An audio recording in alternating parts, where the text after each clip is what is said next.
All right. What's going on, guys? Welcome to Midday Due Diligence. I'm Stevie J. That's Camber. Of course, this is a part of Pick Six Sports. So as you guys come in, be sure that you like and subscribe. And if you're on Twitter, give it a retweet. Let's get it out. Let's get it built up. We got a lot of stuff to talk about. Even though we had a bye week, even though we didn't have any footballs. So we still have plenty to talk about. Why? Because it's the Dallas Cowboys. Dallas Cowboys are 24/7, as Stephen Jones likes to claim. Yeah. Oh, that's the work that they put in. That's roster building he's referring to. Right. Supposedly. I'm talking Yeah. about newsworthy. They're always newsworthy. But Somehow, some way. as far as roster building goes, I don't know if those are actually the same thing to Stephen Jones. But we're going to find out. Yeah. And we shouldn't complain too soon because, we might end up having to actually praise the guy by the end of the week. We'll see how it all goes. We'll see. I'm going to be cautiously optimistic about it because we've gotten ourselves to a position that we don't have many choices. Yeah, I mean, there's like one glaring one, and that's it. Is anybody else, we on the list of free agent wide receivers even? Because, I mean, at the end of the day, you could make the argument, and of course, we're hinting at Odell Beckham in case you're a Dallas Cowboy fan who's been not paying attention to the news cycle the last, 2 weeks. Right. But is there even another option? Let me see. Let me try and find it here. I pulled it up, and no. I mean, the names at the top. The names at the top of the list. It was pretty sad. I mean, honestly, Will Fuller, who's retired, right? He retired, I believe. T.Y. Hilton. That's interesting because why has there been no interest surrounding T.Y. Hilton? I have to wonder. Right. I mean, if they're pushing all their chips to Odell Beckham, who has, of course, had multiple ACL surgeries now, I think one per knee. Mm-hmm. But you don't even, have a glancing eye over at a guy like T.Y. Hilton, who theoretically still brings you a little bit more team speed. Maybe he's an older player now, but so is Odell Beckham. Right. He's 30. So Cole Beasley, that's a whole nother story. Emmanuel Sanders. Always a dude who's a professional route runner. Right. I wonder if he's just like, I don't want to play anymore. I'm done. Or else I would figure a guy with that skill set would be on a team. Right. Alan Hearns. Been there, done that. Right. Albert Wilson. Yeah, where was that 1 year that guy had a very kind of Brandon Lloyd type stretch where it's just like, you ever heard of Albert Wilson? No. Right. All right. And then had close to 1,000-yard or had 1,000-yard season in Miami and then dropped off the face of the earth. Right. Deshaun Jackson. But I think he signed somewhere, right? He did. Yeah. I think Chargers? he signed with the Ravens. He's been on a couple, I want to feel this year already. Danny Amendola. He's a guy. Guy. Chris Conley. Shirt. Chris Conley, also guy. Right. Rice and John. What? Right. Who is that? Right. Adam Humphries. That would have been interesting, but he's 28. He's 28. The problem I have with Adam Humphries, I don't think he's a very versatile player. He's not a guy you can go outside and inside. And part of his appeal is his special teams ability, and we just don't need that. We have a top 3 punt and kick returner already. Right. I just don't see Right. that service being needed from him. Right. Andy Isabella. Former second round pick. They love just going and grabbing, Right. draft Mohamed picks. Sanu, older, 32. Yeah. Remember when New England traded a second round pick for Mohamed Sanu Right. like 2 or 3 years ago, and it just like he gave them like 200 yards. That was wild. Right. Dede Westbrook, Marcus Johnson, and Tavon Austin. There you go. I'll always be a fan of Tavon Austin. Like pull for him, Right. Dede Westbrook, what happened to him? Like he was supposed to. I know that he got stuck in the depths of Jacksonville, Right. but I mean that feels like a short career. Mm-hmm. Yeah, because I think he's what, 28, 25, 28. 28. Okay, Yeah. maybe not as short because I was thinking like 26. Yeah, 28. But I mean, the rest of the guys really aren't worth mentioning. Yeah. I go down the list here. So otherwise, you might as well run with Dennis Houston. Right. They got themselves backed into a corner, not being able to make any of the deals because now that the dust is settled, we did find out they were trying to trade a player for a player, and that was Basham and Hill. And then we found out that they did offer a deal for Jerry Jeudy, which was my ideal situation to bring in Jerry Jeudy. And then what happened with Cooks. So now you have gotten yourself where there's a guy. There is a guy, and we're not the only ones that are interested in him. But there's a whole lot of talk.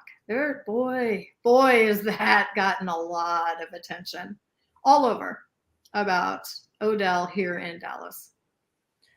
It has. And it's funny because it's the one team that's really being talked about. I mean, everything else is like so-and-so, they're included.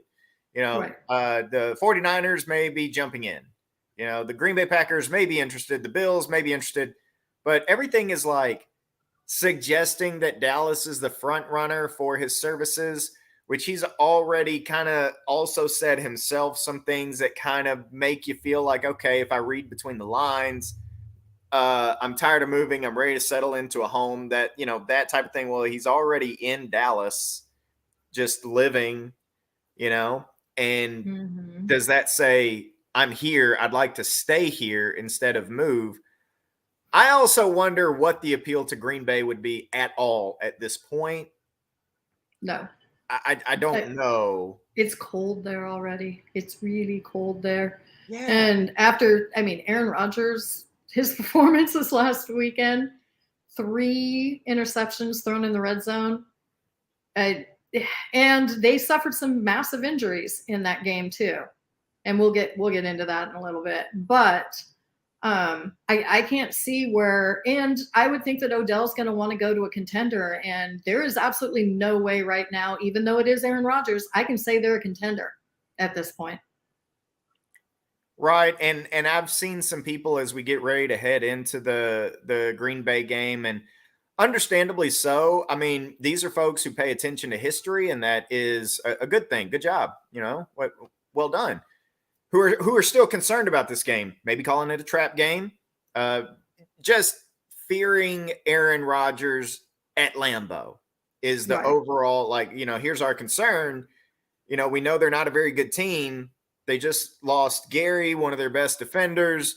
They got receivers dropping like flies, which they didn't have very good receivers to begin with. Right.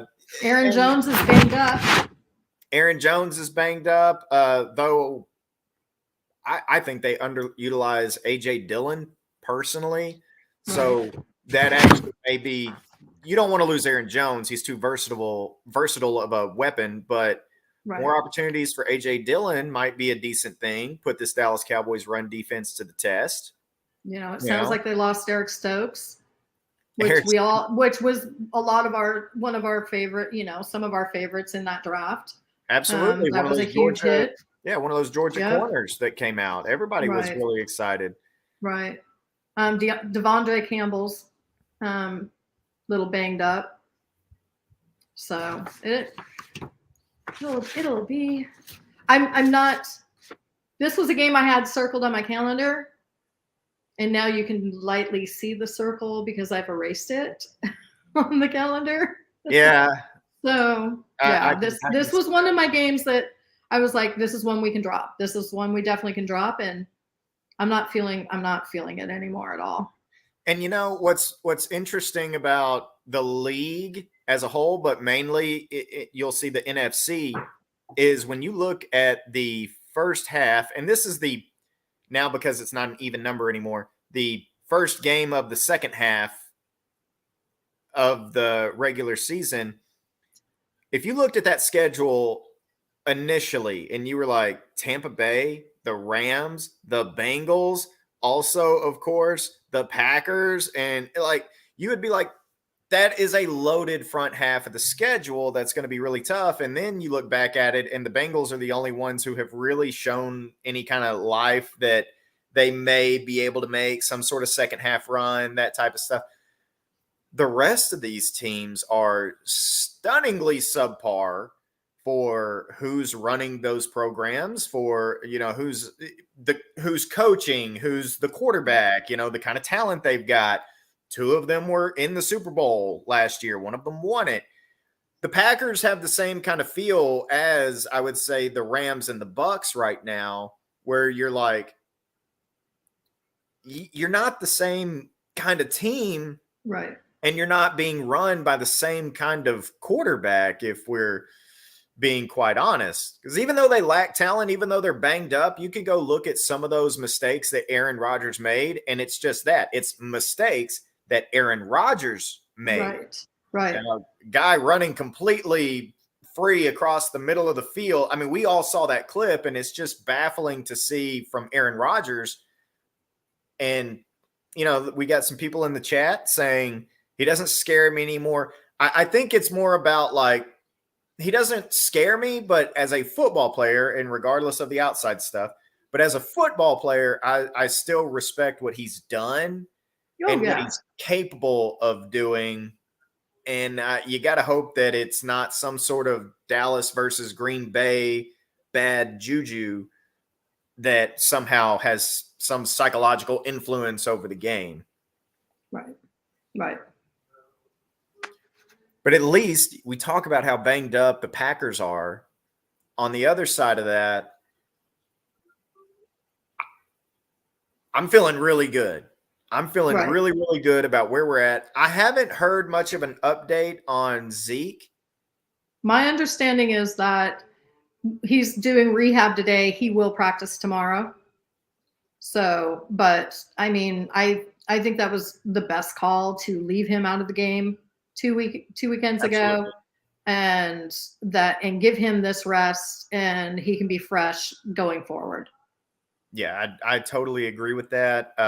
It was the right decision to make last year too, and fortunately they learned from a season ago, and not that injuries ever come at a good time, but there could be worse moments in the season for you to lose a player like Ezekiel Elliott. So you went up against a weak Bears defense, you slaughtered them, then you get the bye week coming up.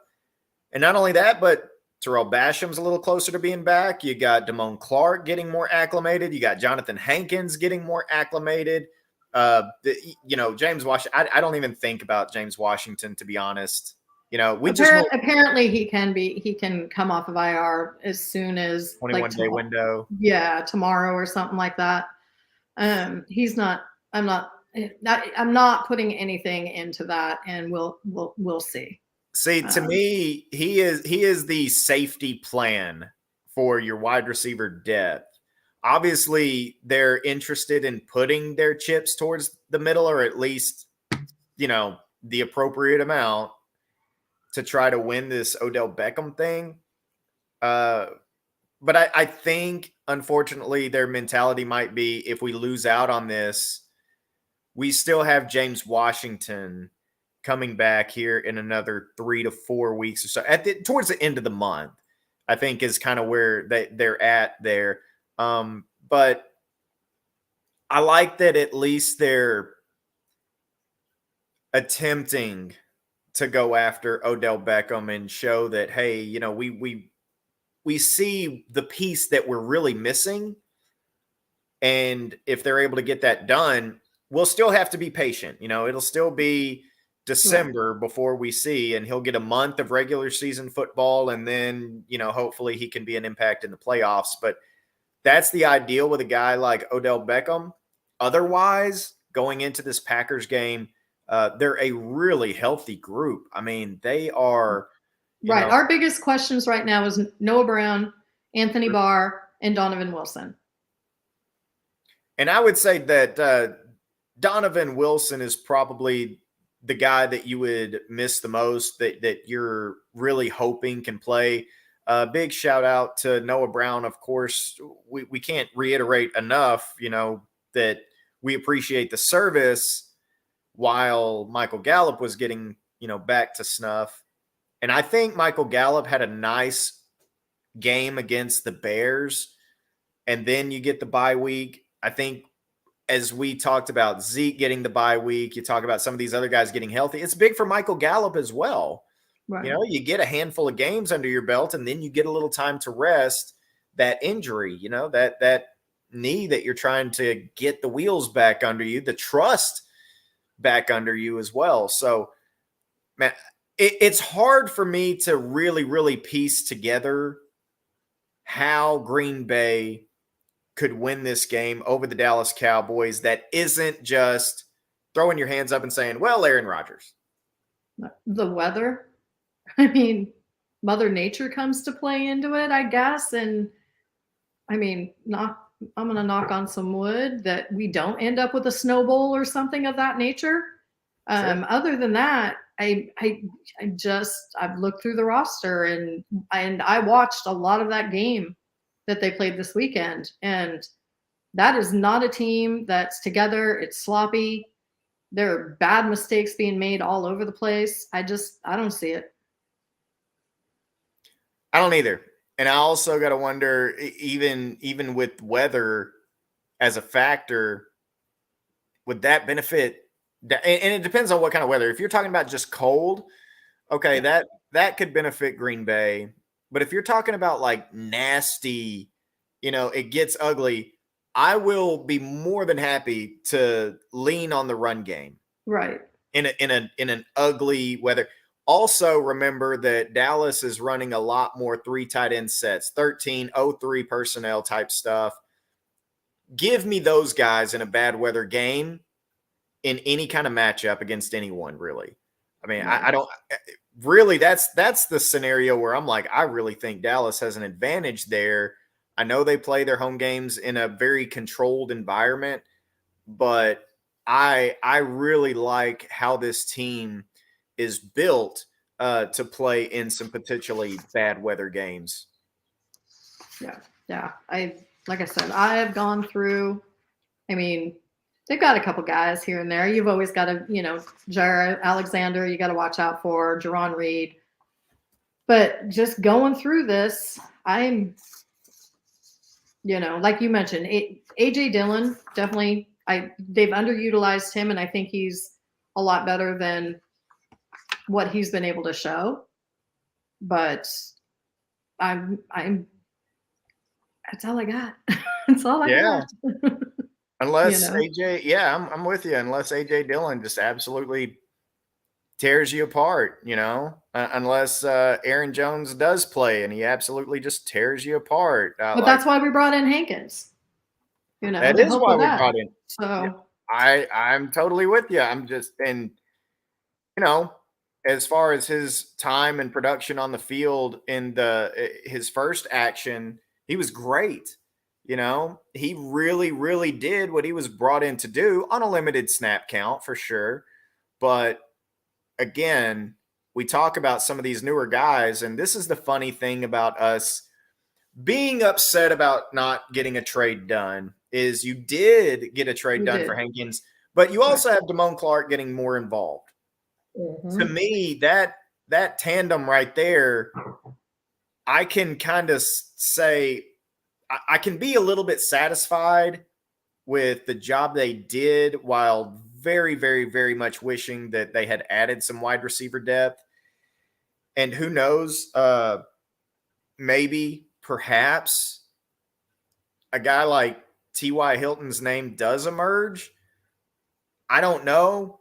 And I only feel that way because it wasn't too long ago, it was, maybe yesterday or Sunday, that for the first time this season, I saw that Ndamukong Suh might start looking for a suitor as well. Not and that's not a Dallas Cowboys go get him thing. No. Once you traded for Hankins, that ship sailed. That was done and over with. Okay. Right. But it tells me that these guys who are still free agents, who we haven't heard anything about, who have just kind of like been gone and forgotten, maybe some of those players start looking for a contender to join. Right. And that's kind of smart when you get to the age that they are. You're in the home stretch, you've got half of the season left. You're not going to bang yourself up for the entire year, and you latch yourself on to a contender and maybe you come out with a ring out of it. Right. And it used to be an August signing, right? It used to be a veteran guy who wanted to join a contender. So he jumped on after camp was over. I don't want to go to camp. I don't want to deal with camp. More how Anthony Barr went about things, right? But now guys have figured out, I don't even have to play games. I don't even have to. Once I've proven myself as a player and now I'm a veteran in this league and, teams can just see my skill set, I actually get to see who might turn out to be a potential disaster. And now I'm not going to go to Green Bay. Now I'm not going to go to Tampa Bay or, one of these other teams that had high expectations. You kind of get to see who's established. As far as Odell Beckham goes, Green Bay just, it doesn't make sense. I don't think it makes sense. And I would love to go beat them in Lambeau and then beat them out in the Odell Beckham pursuit. That would feel really good to me, to kind of send Aaron Rodgers off into the very weird sunset that he rides to and kind of take one last final little jab at him. Right. And I don't think that, honestly, I think all these teams are waiting till he's medically cleared also, because he's still not at this point. It's supposed to happen this week. Yeah. But I think that's a holdup. There's been a lot of whispers and that we are the front runner in it. And while he was not my first choice by any means, 30-year-old, both knees have been done, attitude problem that we're all very well aware of. And we talked about it on the last show that maybe he can come in and act like, the new kid in school and is going to behave really well for the period in time that we need him. But then we start looking at, okay, is he going to be wanting a 2-3 year contract? And what do we lay out in that contract? And if it was me, if I was Catboy, which thank God I'm not, but you'd have to probably look at it as a 2-year deal with an option out on that 3rd year. And I would make it super incentive heavy. Yeah, the other side of that is he has to accept it being super incentive heavy. Right. Of course, which I don't think that there would be anybody out there necessarily who's like, yeah, we'll just give you whatever money you want. Again, 30 years old, both knees, this and that, waiting on him to be medically cleared. What you're really looking for in a guy like Odell Beckham is to be wide receiver 3, down the depth chart. You're really looking for him to be someone who makes your personnel that much more versatile, right? So right now, Dallas can run out there with 1 back, 2 backs. They can run out there with 1 tight end, 2 tight ends, 3 tight ends in any combination. And they can run out there with 1 receiver if they're in a huge, big time formation, or 2 receivers. 3 receivers now we're shaky. And that's where Odell Beckham comes in. because you're not looking for him to go out there and give you 1,000 yards and 10 touchdowns. You're looking for him to contribute in a what would be ideal similar way that he did with the Rams. He didn't rack up a whole bunch of yards, but he was that extra target when they got down in the red zone, and he found the end zone often. All right, he had 7 touchdowns in half a season with the Rams last year, including the playoffs. So that's tremendous. That's very you're looking for that Laurent Robinson, type of production. You don't have to rack up yards, just score touchdowns, be that other option. That and also that make the defensive coordinator have to deal with Gallup, Lamb, and him on the field at the same time. How are you gonna scheme against that? Is that attention that's got to be given to OBJ gonna free up Lamb? He can be a good chess piece. Absolutely. Well, and that's what I mean by the versatility of the personnel.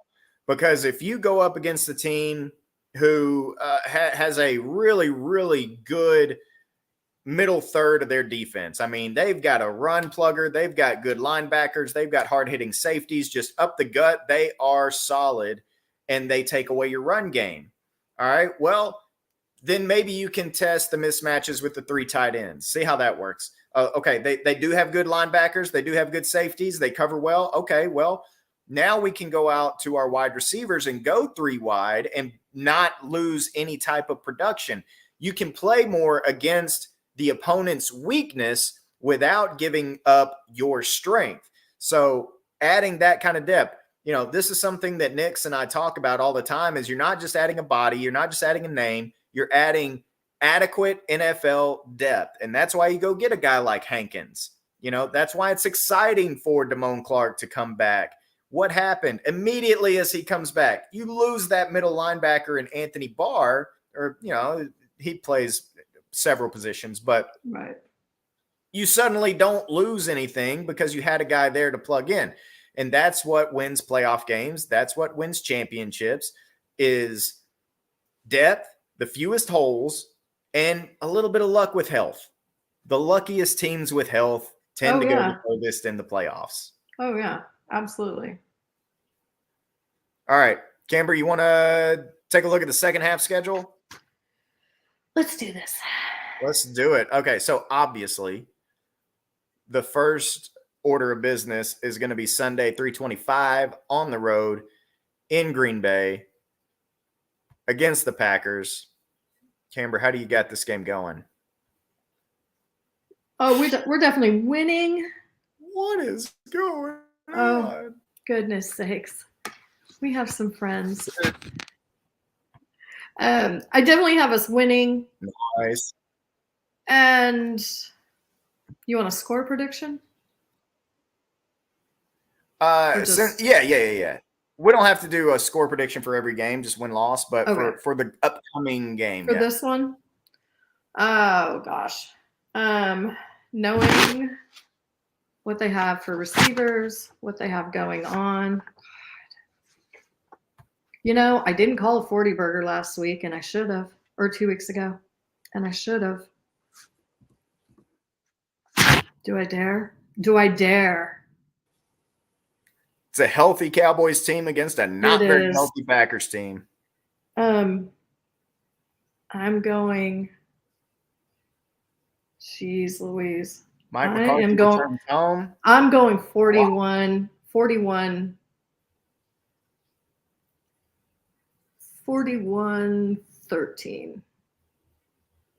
Blowout. Cowboys. Blowout. Oh, yeah. 41-13. We're blowing them out. I mean, did you see Aaron Rodgers capable of throwing a touchdown last week? I was going to say that's probably going to mean a defensive score because, once you get up, you start running the football. And the Dallas Cowboys, they do a great job of finishing games running the football. So I think you're looking at a defensive or special team score, which that brings us to the same time every week. Here we are predicting a Kevontae Turpin return for a touchdown. Everyone's like, this is the week. It's happening. This is the week. And why wouldn't they? Why wouldn't everybody just figure it's going to happen at some point or another. So keep making the predictions. You're going to be right eventually. Right. So Camber, just be the smart person. 41-13. 41-13. Part of that's going to be because of a Kevontae Turpin touchdown. Perfect. I'm going to go a little bit lower. 34 to 21. 34-21. And I think that initially at the beginning of the game, we might have that feeling of, oh man, Aaron Rodgers. Like I could see him putting a couple of quick scores up and then us kind of just burying the whole thing and running away in the second half. Similar to how the Chicago game went. I could see it going similar to how the Chicago game went. 34-21 is my prediction with the Dallas Cowboys getting a W. Okay. So with that, they then play the very intriguing Minnesota Vikings. Right. This one's a lot more difficult. It's a lot more difficult because there's no one outside of like the Bills who just suddenly lost to the Jets and the Chiefs who you're like, that's a dominant team. You know, that's a dominant team. Even though the Eagles are undefeated, you know, you can kind of see holes in you know, we feel like with Dak, of course. Everyone else is Miami up in there in that conversation. I don't put Minnesota all the way up there of like the upper echelon, even though they have an upper echelon record. Right. And they did just add TJ Hawkinson. So they did help themselves in this trade deadline. We know they have weapons with Judy and Thielen, which Kyle Yeomans the other day on their show said it's actually it's not Thielen, no, I forgot it. It doesn't matter. It's actually something else. I'm not changing now. Right. Right. You should have told us years ago, brother. Like it's right. Whenever Travis Kelce or something like that. Yeah. Remember when Travis Kelce told us it was really Kels and he was like, it's just too far along. We're not trying to change anything. Right. Which he's a interesting kind of dude. He might have been joking, but yeah. Okay. So I still think we pull this one out and that we win this one, but it's going to be one of the tougher games that we've seen even with Dak being in. I'm gonna give it. Let's see, are we in Minnesota? Yeah, in Minnesota. All right. I'm gonna go with a loss based on you're not gonna win them all, and there's other games I want them to win. It's not logical. It's not though, but I don't care. It's just how I'm doing it. Right. All right. Right. Okay. Up next, the New York Football Giants come to AT&T Stadium with their very good, weird record. Right. This, and I almost want to say, looking back, that I think this is one I had us dropping. That this is not necessarily a trap game, but you think they're just good? I think they're pretty good. I really do. I mean, winning NFL games. I mean, they are. And okay, and here's my other thing. And I've said this the last couple shows, that mobile quarterback is difficult for us to deal with. And we faced 3 of them, and all 3 of them put some numbers up on us. Yeah. So, and they did, you're right, Professor O. They did take a big blow, losing McKinney. In a 4-wheel accident in Cabo or something like that down in Mexico. Man, that's got to be a professional athlete's nightmare, getting hurt doing something away from the sport they're playing, because people are just going to be like, why aren't you in a bubble? Like, it's just shut up. Right. A lot of the NASCAR drivers have clauses in their contracts. Some of them let them and some of them don't, you know, even race outside the series. I feel like racing is This, very different. huh? I feel like racing is very, like, you know, Different. Yeah. that's like, don't go play any padded football games outside of the games that you have to play, you know? Right. Like, yeah, of course. Right. Well, one of it came along because Jimmy Johnson, 7-time champ, was surfing on top of a golf cart, I believe, and hurt his hand. So, it's, you know, don't do stupid things. Oh gosh, this one's really hard for me. This one's the difficult one for me. I mean, Professor O did make a good point that McKinney's out, that one guy doesn't make the entire team. I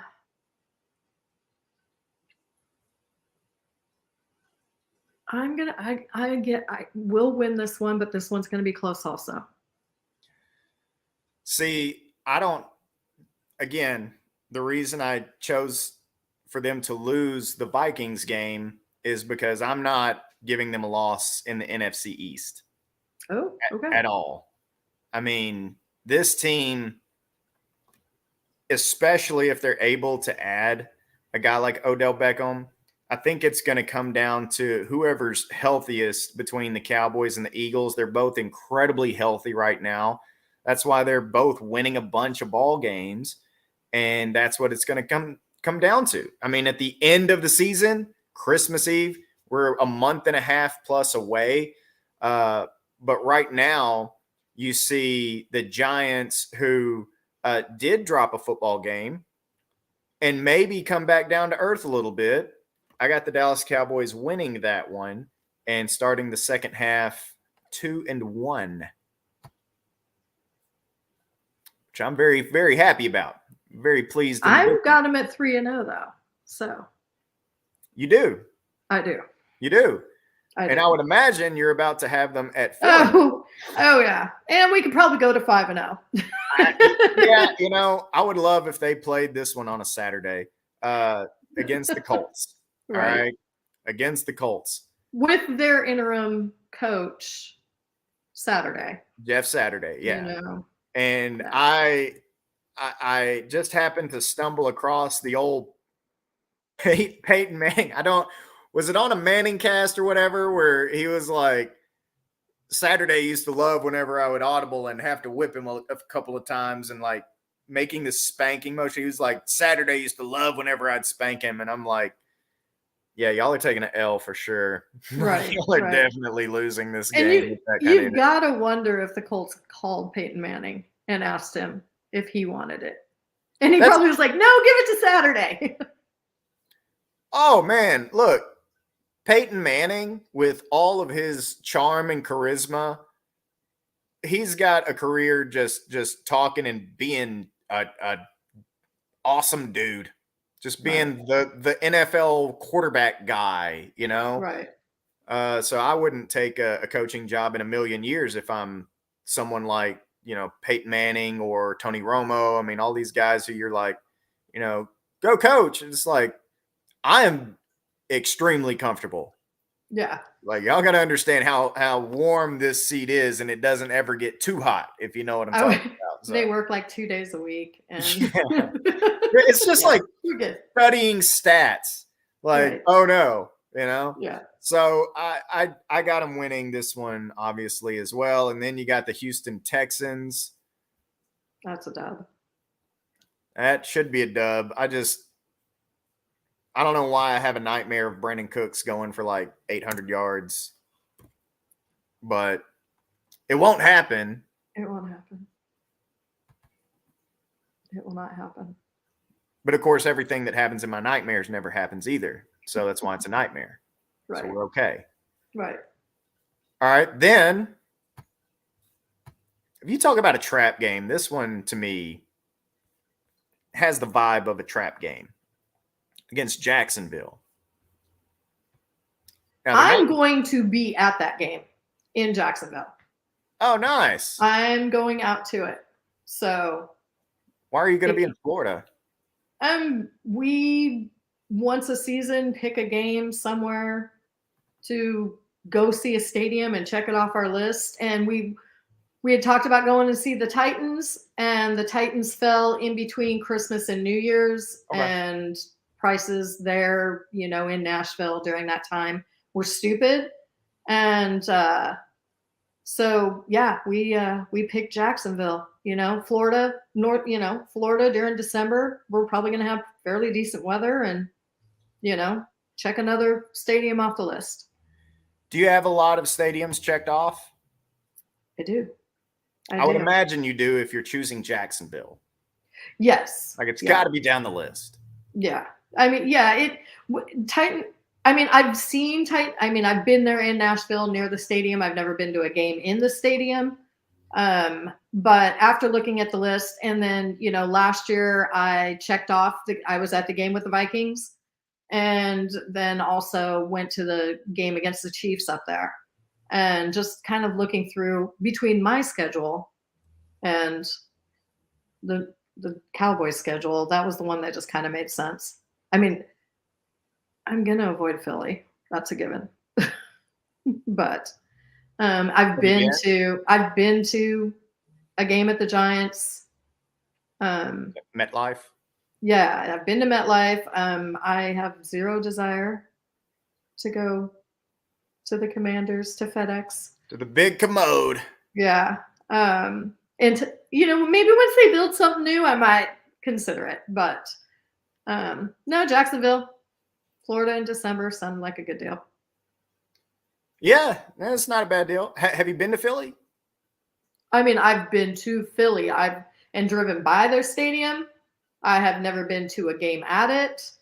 And I think I'm probably best not. We're going to see a World Star video of Camber after a Philly game one day. Right. So you got them beating Jacksonville, correct? Yes. Yeah. All right. Man. See, it is a trap game for me. They got stuff. Their stuff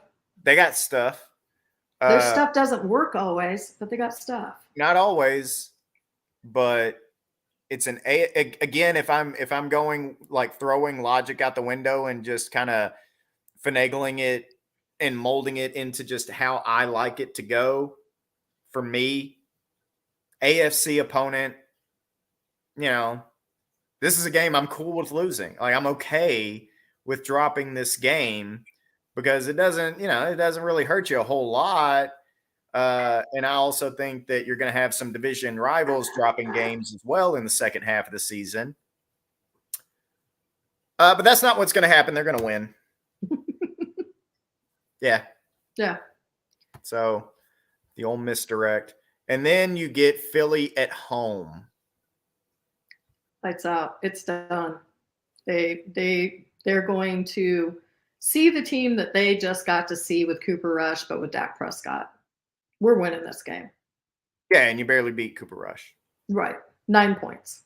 By 9 points. Yeah. So, and no. I also, December, that's Christmas Eve. Here's the thing. You do get Odell Beckham back. This is a game he will be in. Mm-hmm. This is a game that he'll play in. I'm really excited to see the likes of Hankins and Clark run defense. I'm really, really stoked to see how all that works out. I don't think their edges are very good at stopping the run. They can pass rush. They can rush the passer, but I don't think they're very good at stopping the run. So I think this is a Tony Pollard game. And I also think that you get a guy like Odell Beckham in there, and he can really make lots of people happy. Fans, his coach, teammates, the owner.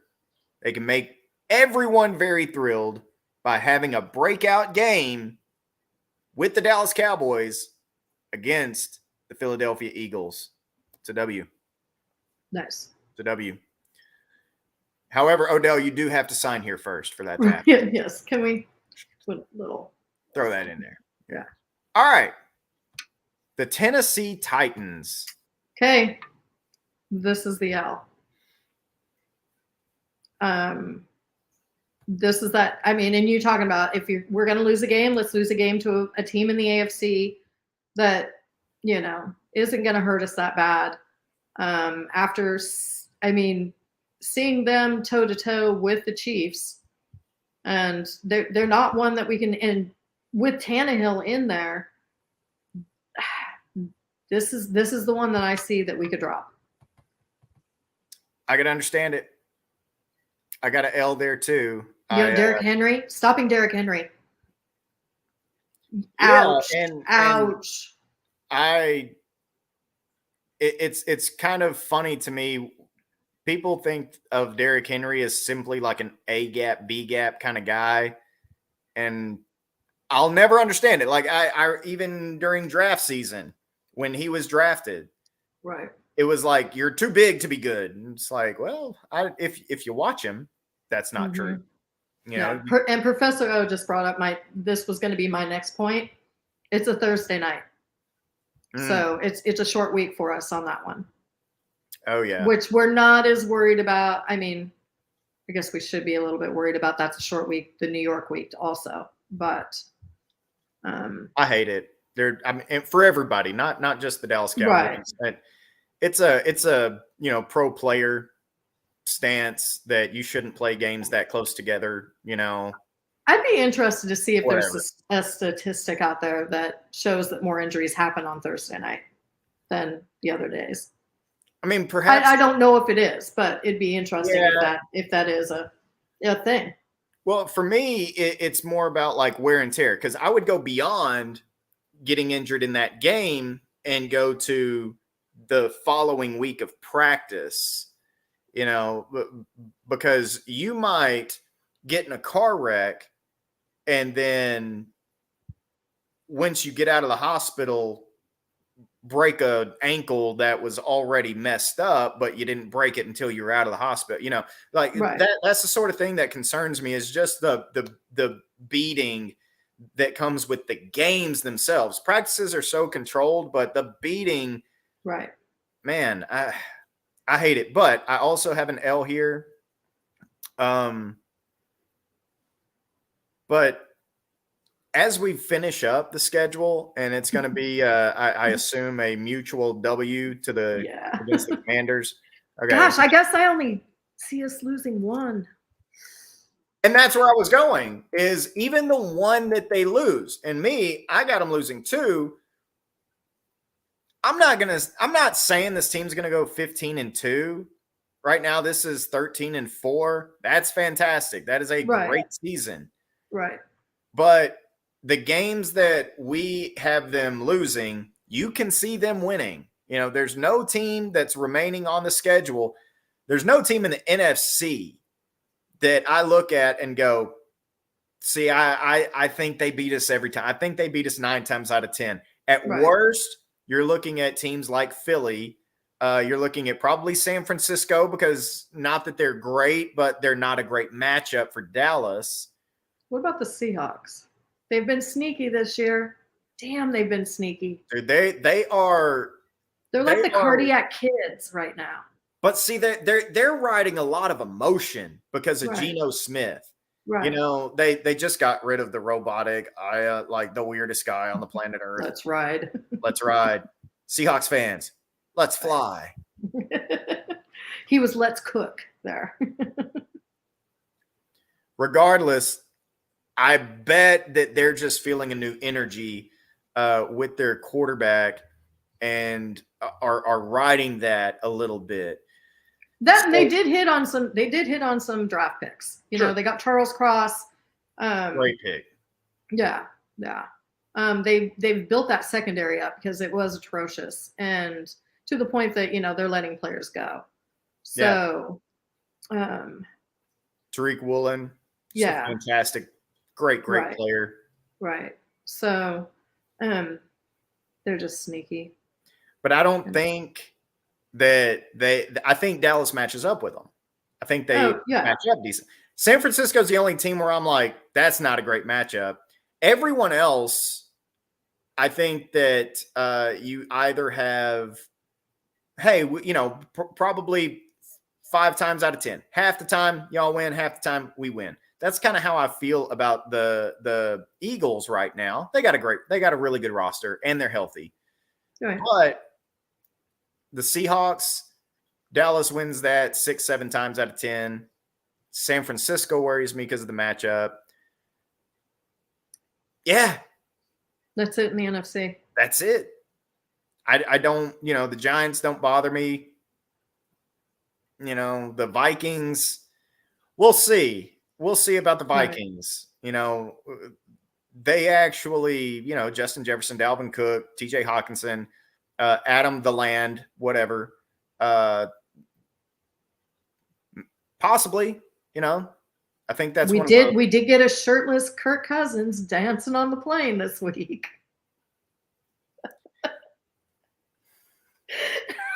Someone said he looked like Riff Raff. And it's a 3:25 game. Kirk brings his A game as long as the sun's up. Right. You know? So I don't know. But yeah. I don't believe that actually 3 teams, there are 3 wild cards, aren't there? Mm-hmm. They added. 3. They did. Yeah. They did. Imagine if that means that Washington's going to have to win more games, and I don't think that's about to happen.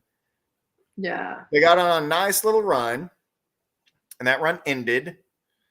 And I think that's pretty much going to be I feel like they're probably going to be like a 4-5 second half team, 8 but and 9. Niners are going to have to do something to get up into that spot right now too, because they are not leading their division. But they made some good moves. So if those good moves stay healthy. Right. So Christian McCaffrey has the same bone structure of my grandmother. True. She's been dead for 5 years. So those bones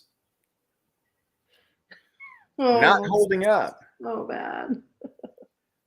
Either way, guys, overall, Camber has the Dallas Cowboys annihilating each and every person and team that they go up against. So what'd you have them finishing with?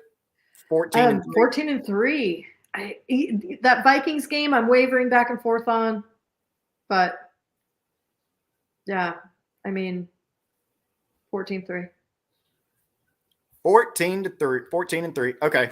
And I got them 13-4. Either way, Dallas Cowboys making the playoffs. I'm betting that Eagles game means more than what some in the Northeast are thinking that it's going to. Remember, we're not the Texans. I'm just saying. And outside of that, I think we're done for today, Camber. Sounds good. All right, guys. Be sure that you like and subscribe. Always tweet it out. Be sure that you follow Pick 6 Sports. We do shows a lot. We do shows on a midday on a Tuesday. You got Camber and Massey on a Thursday.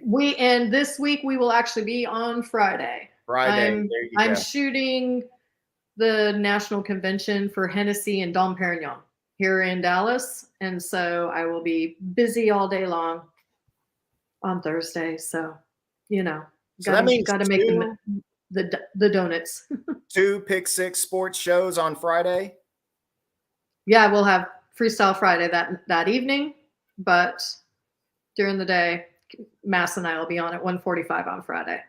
There you go. So everybody, be sure that you tuned in. We appreciate you. Have a great day. Enjoy your week.